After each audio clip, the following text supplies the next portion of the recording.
আমার ভাইয়ার বন্ধু ছিল সেখান থেকে আমি পছন্দ করতাম না, সত্যি আমি ভাইয়া হিসেবেই দেখতাম। আমি পছন্দ ওইরকমভাবে করতাম না, মানে আমার ভাই ভাই হিসেবেই নিয়েছিলাম। আর ও মানে ফার্স্টে আমাকে মানে বোনের মতোই আর কি কথা হইতো।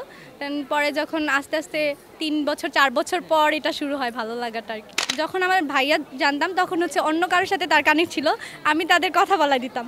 বাট পরে যখন হচ্ছে তাদের মানে সম্পর্ক ভেঙে যায়, সে একা ছিল। আর আমি তখন আমাদের পরিচয় ক্লাস 8 থেকে, এখন আমি অনার্স 3rd ইয়ার। তো ক্লাস 8 থেকে যখন পরিচয়, আমাদের ইন্টারে হচ্ছে রিলেশন হয়। আমার ছোটোখাটো সব কিছু মানে দেখতো, নজরে রাখতো, তো বোঝা তো যায় না, একটা মেয়ে কিন্তু বুঝে একটা ছেলে পছন্দ করলে। তো ওইভাবে বুঝতাম, আমিও কিছু বলি না, আমাকেও কিছু বলে না, ডিরেক্ট ফ্যামিলিকে বলছে, ফ্যামিলি মেনে নিছে। আর ফ্যামিলিরও পছন্দ ছিল তাকে।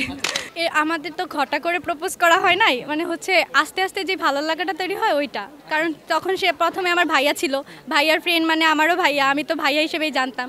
সে দেশের বাইরে চলে যায়, দেন হচ্ছে এমনিতে কথা হইতো ফোনে কথা হইতো। তো মানে প্রতিটা জিনিস, কোথায় যাচ্ছি, কখন যাচ্ছি, কেন যাচ্ছি, খেয়াল রাখছে। হ্যাঁ খুব খেয়াল রাখছে।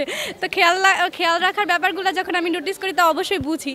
তো বলে যে তোমাকে ভালো লাগে, এইভাবে ভালো লাগে, ওইভাবে ভালো লাগে, এরকম করে আর কি। ভালোবাসার মানুষকে নিয়ে আসলে মানে বললে তো শেষ হবে না, এটা তো শিওর।